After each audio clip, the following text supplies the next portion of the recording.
시청자 여러분 안녕하십니까? 1700만 경기 인천 시민들과 함께 수도권의 다양한 이슈들을 심도 있게 짚어보는 인사이드 경인입니다.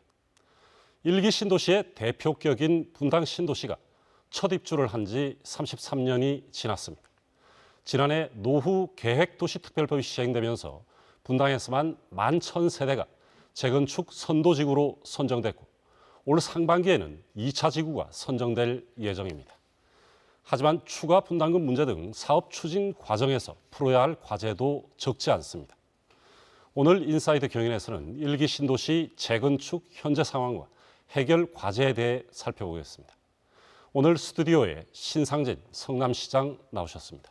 시장님 안녕하십니까? 네, 안녕하세요. 네, 시장님 분당 신도시 첫 입주가 1991년입니다. 그렇습니다. 이제 33년이 지나고 있는데요.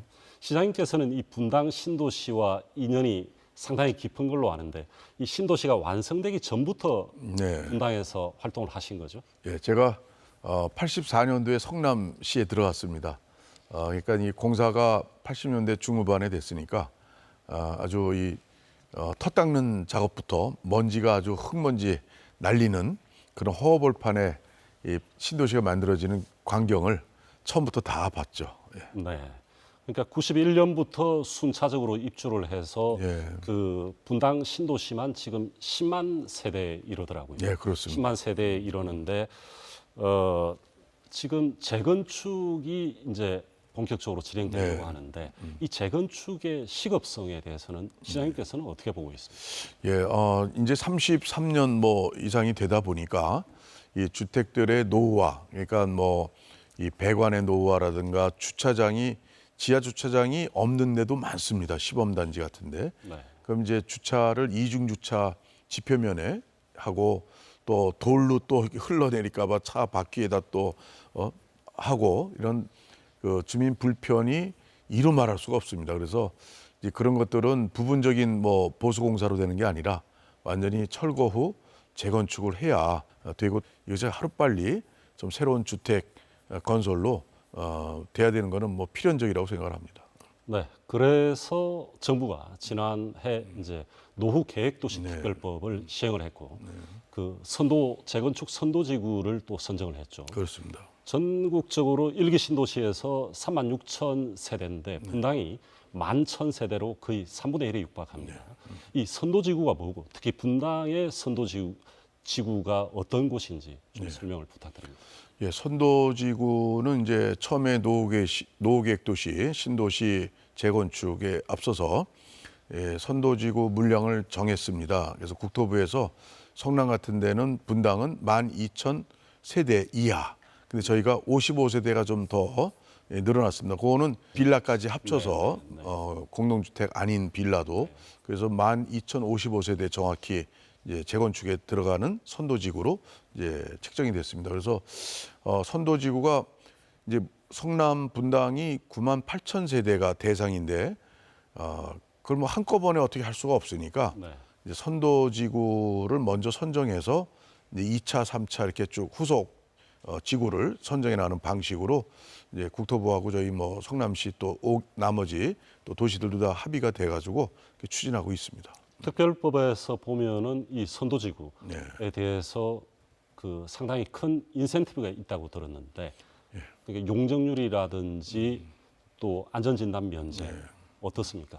예, 뭐 용적률이 과거에 분당은 한 180%에서 200% 안팎으로 됐었는데 이번에 용적률을 대폭 상향해서 326%까지 또 그것을 넘으면은 공공기여를 더 하고 400%까지도 할 수 있는 최고 400%. 예, 그렇습니다. 그래서 그러한 그 용적률 완화와 또 안전진단 면제 또 기반 시설 제공이라든가 이런 문제들이 아주 복합적으로 또 그 행정 절차를 간소화하는 문제라든가 그래서 여러 가지 뭐 혜택이 있는데 그것은 앞으로 선도지구가 아닌 지역이라 하더라도 주민의 그 재건축에 대한 열망의 실현을 위해서는 여러 가지 행정 편의를 시에서는 제공할 계획입니다. 네. 이제 관심은 이 선도지구에 선정되지 않은 나머지 아파트들인데 전체가 이제 98,000세대고 선도지구가 11,000세대니까 상당히 많은 90% 가까운 아파트들이 또 이제 재건축 지구 지정을 기다리고 있는데 국토부에서는 그 1차 선도지구에서는 그 주민 동의율에 그 무게 중심을 둔 반면에 지금 올 상반기에는 뭐 주민들의 공모 또는 제안 뭐 이런 방식으로 하겠다고 하는데 성남시에서는 지금 어떤 기준, 어떤 과정을 생각하고 계십니까? 예, 저희가 둘 중에 하나를 시에서 정하는 것보다는 주민들의 의견들이 좀 이렇게 다릅니다. 어떤 단지는 공모 방식을 또 선호하는 데도 있고 또 주민 제안 방식을 선호하는 데도 있고 그래서 또 장단점이 있습니다. 만약에 주민 제안 방식 같은 경우는 도시정비 계획을 주민들이 그걸 작성을 해서 제출을 해야 돼서 또 비용도 많이 들고 초기 비용이 그리고 또 공모 방식은 또 그 나름대로 이제 또 시간이 또 좀 이렇게 걸리는데 선정 후에 이 도시정비 계획을 선정 후에 제출하게 돼 있어요. 그래서 이제 그런 점에서 주민들이 이제 그건 단지별로 판단하실 문제고 시에서는 두 가지의 이제 장단점을 고려해서 주민들이 제출하시는 방법으로 시는 이제 풀어나가려고 합니다. 그러면 올 상반기에 이 추가 지구를 지정한다면 지금 남아 있는 세대가 8만 7천 세대가 조금 넘거든요. 예. 이 8만 7천 세대 전체에 대한 일정이 나오는 겁니까?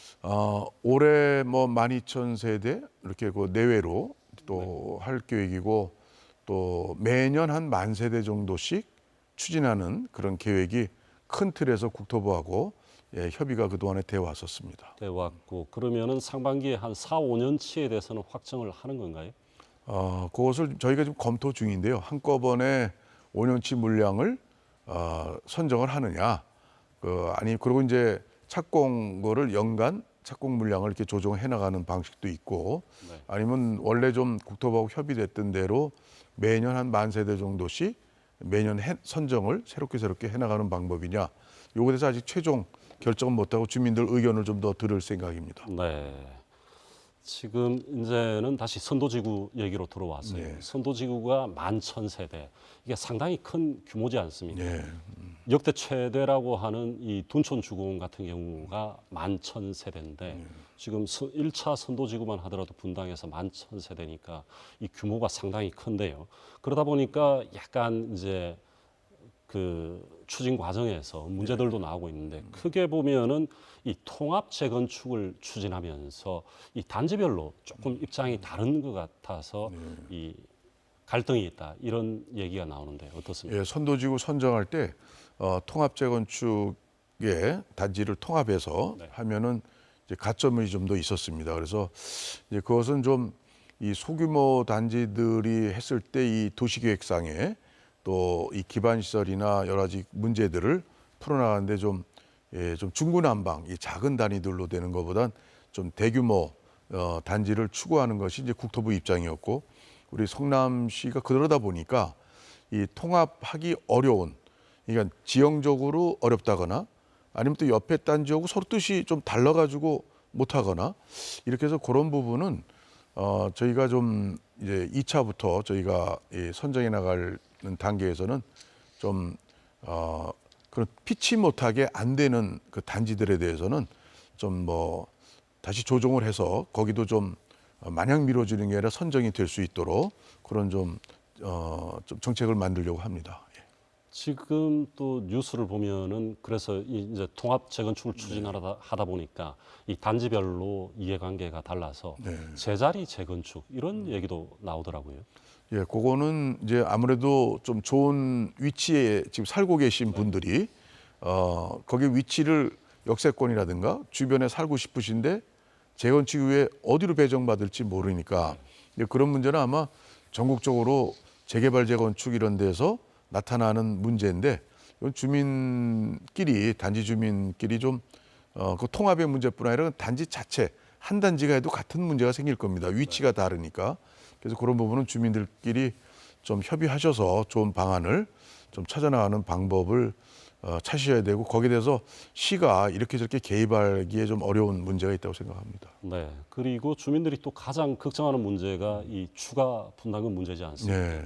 전반적으로 코로나 이후에 또 물가가 올랐고 특히 건설 원자재 가격이 네. 이 상당히 많이 올랐거든요. 그러다 보니까 이제 분담금을 걱정하고 계시는데 이 분담금에 대해서는 뭐 성남시가 약간 구상하고 계신 게 있습니까? 예, 저희가 선도지구 할 때 일반 국토부에서 정한 그 용적률 326%까지는 공공기여를 10% 이상 40%까지.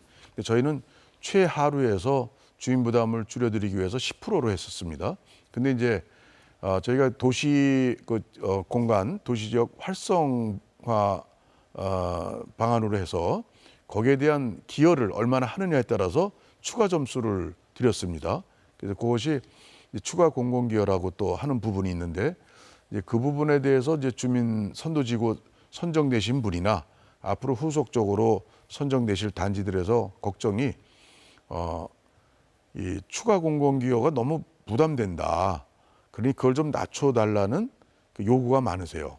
그래서 이제 우리가 그 국토부에서 정한 가이드라인에는 그것을 우리가 더 낮출 수는 없고 10%를. 근데 추가 공공기여에 대해서는 우리 선도지구 대표분들과 이제 간담회가 우리 시에서 있었습니다. 예, 거기에서도 그런 요구가 아주 세게 제기가 됩니다. 추가 공공기여를 좀 완화시켜 달라. 그래서 그 부분은 우리 시에서 내부적으로 검토해서 과도한 부담이 돼서 가구의 분담금이 너무 심하면 사실 이건 뭐 누구를 위한 재건축이 되느냐 이런 측면에서 주민 부담을 좀 최소화시키는 방향으로 추가 공공기여에 대한 조정을 할 계획입니다. 네. 또 이제 추가 분담금을 낮추려면 결국 또 용적률을 좀 더 융통성 있게 줘야 될 필요도 있다. 이런 지적도 나오는데 그렇다고 해서 또 용적률이 또 이 굉장히 너무 많이 높아지면은 또 이 삶의 쾌적성에는 또 제한이 되지 않겠습니까? 그렇습니다. 용적률은 이제 두 구간으로 나눠서 326% 이하와 이상으로 나눴는데 용적률이 너무 이제 높아버리면 가구 수가 늘어나서 주인 부담이 줄어들 수도 있을 것 같지만 실제 그렇게 되면 이제 일반 분양분에 대해서 뭐 원자재 값이 자재 값이 굉장히 인상되잖아요. 네. 여러 가지 공사비가 들고 하면서 이 품질이 떨어지거나 이랬을 때 오히려 분양가가 낮춰져서 주민 부담이 과연 부담이 꼭 유익하냐 이런 문제 또 따져봐야 될 문제이기 때문에 특별 정비 구역을 작성할 때 좀 잘 주민들께서 판단하셔야 될 그런 영역이라고 생각이 듭니다. 네. 또 이제 재건축 추진 과정에서 또 반드시 필요한 게 그 이른바 이주 단지 네. 아니겠습니까? 이 재건축이 진행하는 동안 또 주민들이 네. 어디론가 가서 또 삶을 그렇습니다. 살아야 되는데 이주 단지 관련해서 시장님께서는 어떤 구상을 하고 계십니까? 예, 저희가 국토부의 방침이 이주 단지라고 해서 특별하게 어떤 단지를 만들지는 않겠다고 그러더라고요. 그렇지만 이주 수요가 있죠. 네. 많은 세대가 이제 이주를 해야 되니까 그 다시 또 들어갈 때는 또 늘어난 세대 수가 또 있으니까 좀 더 완화가 될 것이고, 그러니까 재건축이 진행될수록에 선도지구 또 2차, 3차 갈수록 이제 이주 수요는 좀 줄어들겠죠, 점점. 순환이 잘 되면 참 좋을 그렇죠. 텐데요. 또 단지마다 세대 수가 늘어나게 재건축이 되니까 그런 측면에서 이주 초기에는 필요합니다, 굉장히. 그래서 저희가 국토부에서 야탑동에 이주 단지를 네. 해서 좀 발표가 됐었는데 주민들의 그 반대가 심했습니다. 뭐 교통 문제, 조망권 문제 등등해서 그래서 저희가 취소 요청을 국토부에 정식으로 하고 또 경기도에는 토지거래 허가구역 그 해지에 대한 거를 이제 요구를 냈습니다. 그래서 그 부분은 이제 우리가 물 건너갔고 안 되는 거고 네. 그래서 국토부에서는 몇 군데 대체 부지를 좀 이주 수요를 담당할 주택 공급 지역을 좀 우리 시에게 제시해 달라 해서 저희가 우리 관내 한 몇 개 지역을 또 민원도 없을 그런 곳에 몇 개 제안을 올해 1월 초에 해놓은 상태입니다. 그래서 국토부하고 LH하고 현재 검토 중인 것으로 알고 있습니다.